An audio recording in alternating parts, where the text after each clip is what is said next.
Hi everybody, welcome to my kitchen. Welcome to Karen's Sizzle and Spice. I couldn't be more excited about today's video.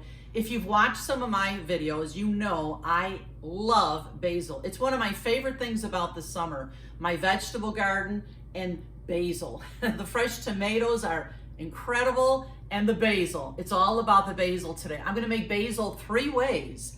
I'm gonna show you how to dry basil so you can keep it for up to 2 years and you always have that fresh taste of basil. I'm gonna make basil bombs, which are so much fun, and I'm gonna make a cashew basil pesto. So the first thing we need, of course, is my basil. Let's go out to the garden and let me show you how it's growing. So friends, take a look at my garden. It is spectacular. I've got lots of tomatoes going here. Look at how big they are. They're as tall as me.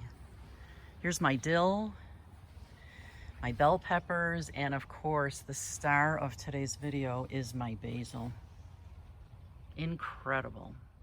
Friends, since I'm making basil 3 ways today, I'm gonna need a lot of it, but the great thing about basil plants is the more you cut them, the more they're gonna grow. So I'm just gonna go in here, come on close, Ed, to the plant here. I'm gonna cut big sprigs off of my basil. The biggest leaves are on the top. And so that all my plants grow evenly, I'm gonna do all 3 of my plants. And I'm gonna need a lot of basil. Since we're doing it 3 ways, we'll need lots of basil.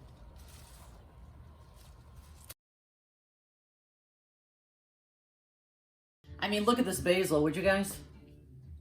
It's fantastic. My kitchen smells wonderful. You know, I love everything about basil. I love how it looks in my garden. I love how it smells. And of course, I love how it tastes.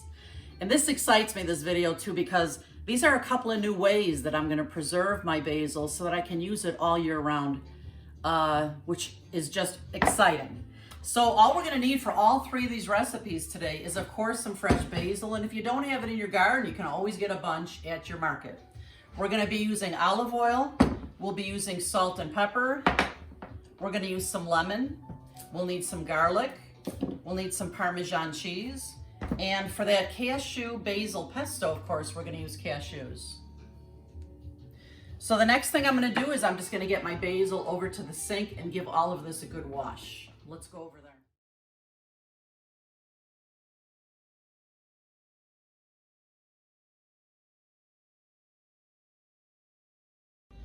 Friends, the first thing I'm gonna do is I'm gonna rip off all the basil leaves from the stems.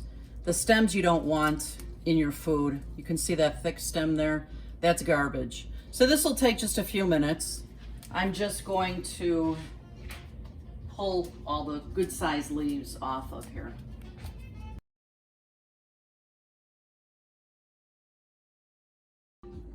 Friends, now that I have all the basil pulled off of the hard stems, you can see all this basil I have here. We're gonna rinse it now in cold water. You wanna make sure you do that because you never know what's out in your garden. I'm gonna do that. Give them a shake. Rinse a little bit more.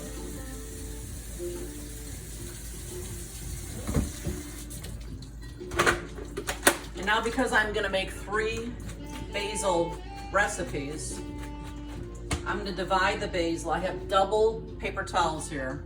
I'm gonna divide the basil into 3 for each one of the recipes that I'm making. Now it's important when you make these recipes that your basil is dry. So we're gonna let it sit. Friends, you see how I've spread out all the basil here on my paper towels? What I'm gonna do next is I'm gonna take 1 more paper towel and put it on top of each pile of basil. Again, you wanna make sure this stuff is as dry as it can be.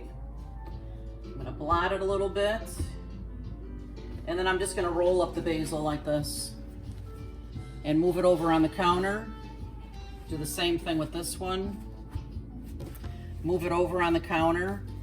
And if you find that the paper towels are really soaked, all you have to do is just transfer the basil to another couple paper towels and blot them again. That's all. Just get the basil as dry as you can for these dishes. Friends, the first basil dish that I'm gonna prepare here is the dried basil. This stuff can last you from 1 to 2 years as long as you've got it covered tightly in your pantry. What I wanna do is I wanna put my oven on the lowest temperature that will go. Let's see how low this goes. Your oven may be a lower temperature than mine. It might be different, but I'm gonna go to the lowest here. It looks like it's 170, and I'm gonna start to preheat my oven to 170. So I actually ended up drying my basil a second time just to get them as dry as I can. And we're ready to put this basil in the oven to dry. You're gonna be amazed at how much basil you see on here compared to once it's dried, which makes so much sense because I always advise you that if you're using fresh herbs, you use much more than the dried, because the dried comes from such a huge volume of spice. So you have to be careful when you use the dried spice. Don't use as much as when you are using fresh. I always like to use parchment paper on my cookie sheets to keep them nice. My daughter was sweet enough to buy me brand new cookie sheets. Thanks, Gina. These are fantastic. And now I have my 1 roll of basil in my paper towels, and I'm just going to spread them all out. You try to make as much as you can of just one single layer. Just want to make sure it's all spread out nice, because what's going to happen in the oven is this basil is going to dry out and it's actually going to become crispy, almost like really thin potato chips. It's amazing. And then they're going to crumble up in my hands really easily.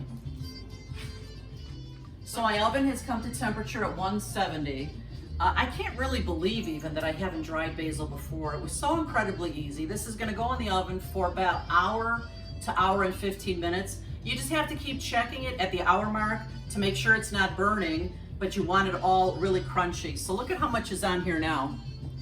You're gonna be amazed at how little will be left once this is dried in the oven. So it's going right on the top shelf in the oven.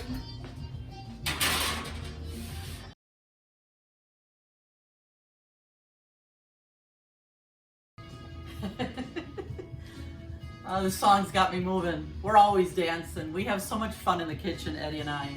So it's an hour and 15 minutes later, and look at how the basil looks. Remember how big that dish was of basil, the cookie sheet that I put in the oven? Look what's left. And if you listen, you can hear it's crunchy. So all I have to do is put my hands in here and crunch it up to smithereens.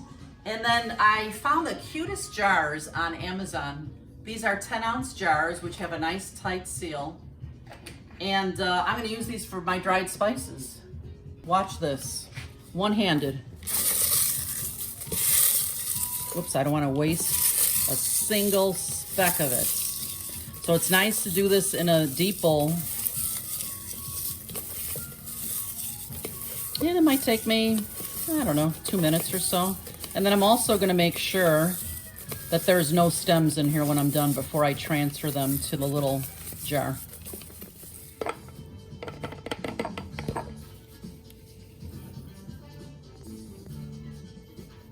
Basil dish, and these are basil bombs. Now you're gonna need an ice cube tray for this. It sounds funny, but this is the way we're going to store them. These will last for a long time in your freezer as well. So I'm taking a second bunch of the basil that I had put aside. Ed, can you move my garbage bowl closer? Thank you, dear. And again, we've got all this beautiful, beautiful basil. And I'm just gonna chop this up. And you wanna chop it up to the size that you'd like it to be in your foods. Now these basil bombs, I'm gonna throw into my pasta visual, which I make a lot in the winter. It's gonna be so fantastic to have that fresh burst of flavor in there. I'm gonna use it every time I make spaghetti sauce. I'll throw a few of these basil bombs in. There are so many things you can do with these. You can make a sauce for your vegetables. Just put a couple of those cubes in a pan, add whatever you want to it, maybe heavy cream, maybe a butter, whatever you like. It's gonna be fantastic. So I'm just gonna give these a good chop the way I'd like them chopped for my food.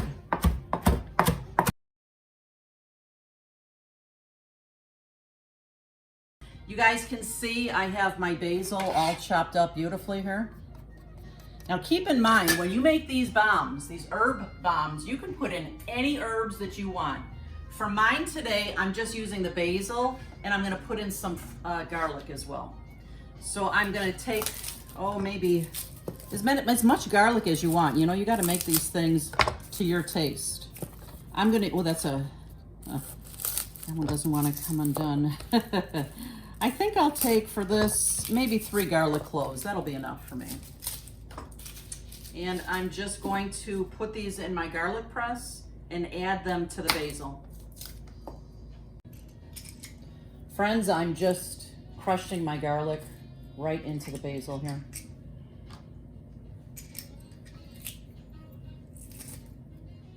Now that I've got my basil and my garlic all prepared properly here, I'm going to put it in a bowl here. The reason for this is I just want to make sure that the garlic is dispersed all the way through the basil. So it's mixed up really good. I like to use a spatula to do that because when you see the large clumps of garlic, you can kind of smash it so that it'll spread out through the mixture here. Oh, the smells in my kitchen. What do you think, Eddie? I couldn't ask for anything more. Basil and garlic. Seriously. Wow. Seriously, who doesn't love that smell? You won't believe how easy these basil bombs are. Here's what we're gonna do next. Let me get this tray out of the way. And here's where our ice cube tray comes in. What I'm gonna do now, I think I lost my little spoon.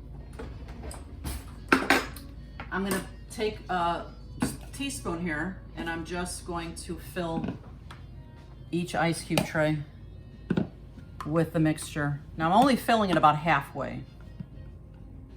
About halfway.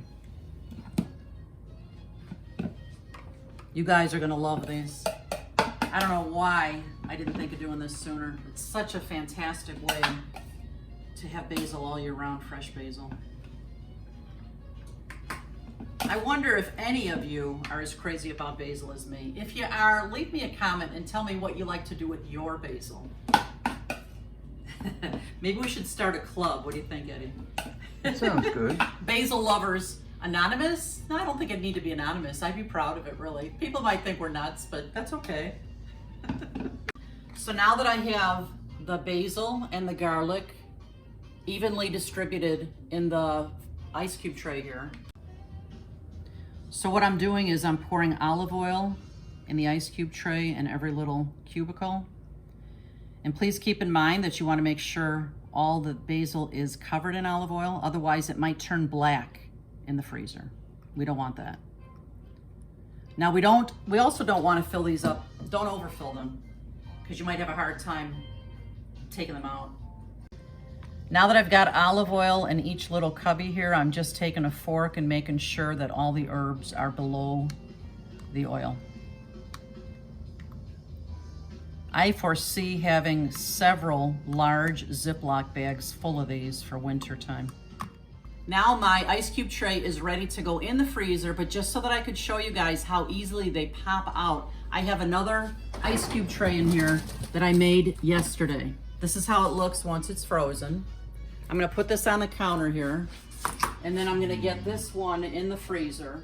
Now keep in mind, these take a few hours in the freezer to freeze completely. So you just have to find a flat spot in your freezer and get them in there freezing. Now let me show you how easily these pop out of here. I was so pleased. I mean, you just do a little twist. Look at that, they're popping already. And then I'm gonna, I don't wanna spill them all. I'm gonna put them on a dish here. Look at that. Oh my God, they're so cool. Now I also have a bag in the freezer. Look at that. They're so awesome. I have another bag in the freezer where I already have some stored. So I'm just gonna keep adding to the bag here. And keep in mind, once you take these out of the ice cube tray, you wanna move them, you know, pretty quickly because they will start to melt. Ah, yes. These are fantastic. Friends, the third basil dish I'm gonna make today is cashew basil pesto. I had never tried cashews before until about a week ago, and I loved the flavor of it so much I wanted to share it with you guys. And pesto is really pretty simple to make, not nearly as complicated as you might think. I'm gonna use my food processor for this. You kind of do need that to mix this up well enough for this. And whatever kind of nuts you decide to use, because I've used walnuts, I've used pecans, and now I'm using cashews, you want to toast them a little bit on the oven in a small frying pan. So I just have this pan heating up here, and I'm gonna put about 1 cup of cashews in here. Just gonna eyeball it. That's about a cup. And I'm just gonna let these toast up. You'll know when they're done when they start to smell like popcorn. You want to stir them around a little bit, but don't go too far from these because they could burn quickly, so keep an eye on them. Your heat should be on medium to low. Ooh, Eddie, can you smell those? Yes. Honestly, it smells like popcorn. It's the funniest thing. Any kind of nut you do this to starts to smell a little bit like popcorn. And you see, it just starts to have a little bitty shade of brown here. Mm-hmm. But by doing this, it just brings out the fabulousness of these nuts, brings out the oils and the flavors even more. So these are done, really. I'm gonna set this aside, and we're gonna let it cool for a few minutes.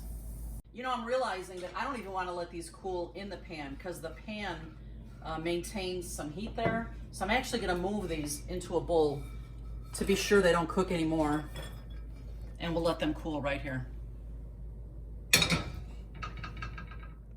All right, friends, now that the nuts are toasted and cooled, we're ready to put all this together. Once you have all your ingredients ready for pesto, all you do is dump it in here, mix it up, add the olive oil to the consistency that you like, and you're done. And you might say, what can I use basil pesto for? Oh my, so many things. I like taking some of this pesto and put it in a bowl with mayonnaise, a small bowl, and leave it in the fridge. It tastes fantastic on sandwiches.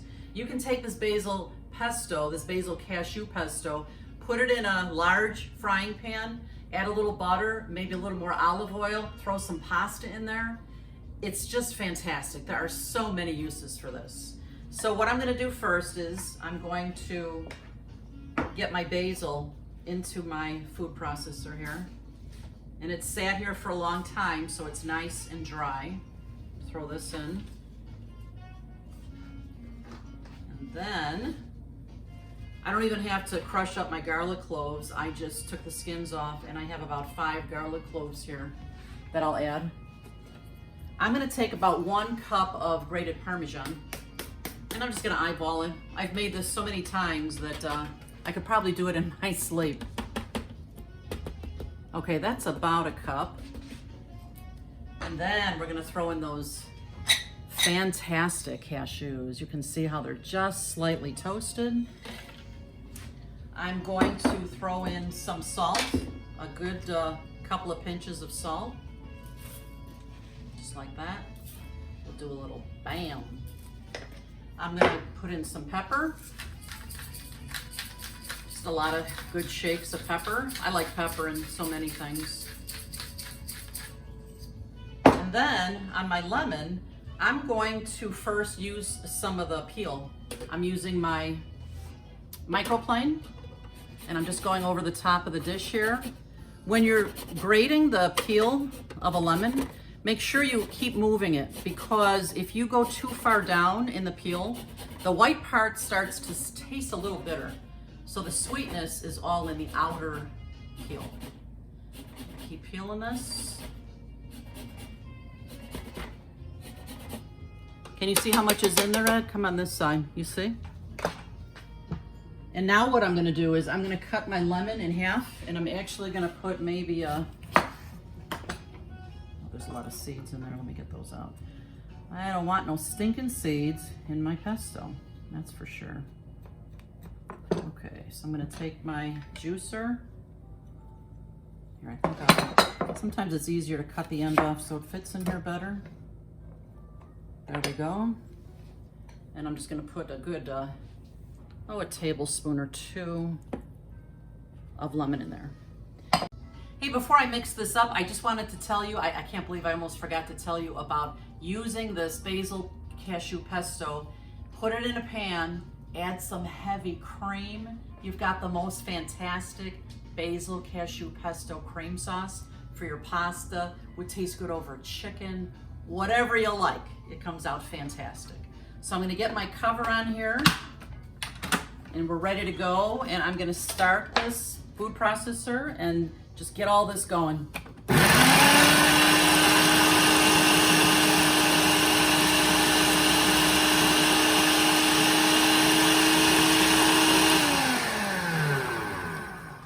Once this is all mixed up, now we're gonna add the olive oil. We'll probably end up using, for this amount of basil and all the other ingredients, about a cup of olive oil, but make it to the consistency that you want. Sometimes I leave it a little bit thicker.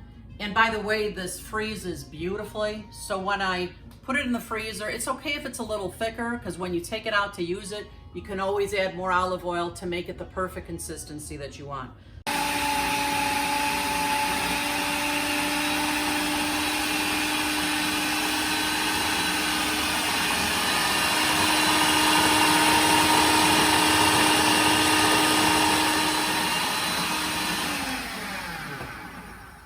Okay, let's take a look at it and see the consistency. Oh, see, I can tell right away as soon as I open it, that's too thick. I want it creamier than that. So we're gonna turn it back on and add more olive oil.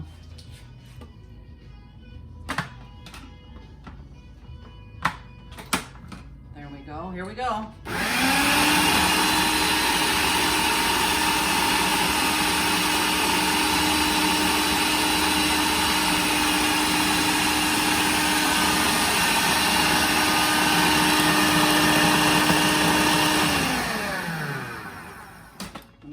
That's the way I like it. Oh yeah, you see? It's much more pliable. Oh my God, the smells coming out of here are just fantastic. Okay, now that my food processor has mixed this basil pesto up beautifully, I'm gonna show you how I store it. I'm gonna just put half in here and I'll put half in here. Look at that, beautiful. Herbs, garlic. Oh my gosh, yum. So delicious. In fact, I think my favorite way is making the best pesto cream sauce. It's just fantastic. So I just flatten it down in the bowl here like this. And then in order to preserve it and to keep it from turning black in my freezer, this is all I do. I just pour olive oil over the top of both. I'm gonna cover these. And friends, these stay so beautiful in the freezer for a long time. I still have one left from last summer and they all taste just as fantastic as when I started them. And they're beautiful. I mean, just look at this gorgeousness. Remember you guys, you eat with your eyes first. Thanks so much for being here today. Please make sure you subscribe and share my videos with your friends, because if you like them, you know they will too. And remember, you eat with your eyes first, you've got to make it beautiful. I'll see you next time. Bye-bye.